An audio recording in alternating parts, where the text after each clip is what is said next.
आज के श्री मनोज तिवारी भैया का बच्चे हम सब के बीच आगमन हुआ है। एक बार मैं चाहता हूँ कि जोरदार ताली बजा करके आज के श्री मनोज तिवारी जी का सम्मान किया जाए।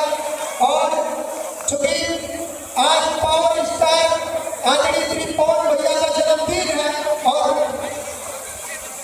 आप सबको श्री निवेदन है, फिर से आप लोग खड़े हो जाए, आप लोग बैठ जाएंगे तो सबको फोटो मिलेगा, यही दिक्कत है।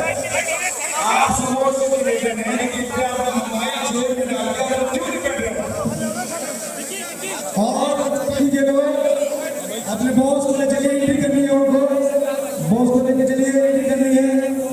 आप सबको से निवेदन है कि जगह पे बैठे, प्लीज प्लीज आपके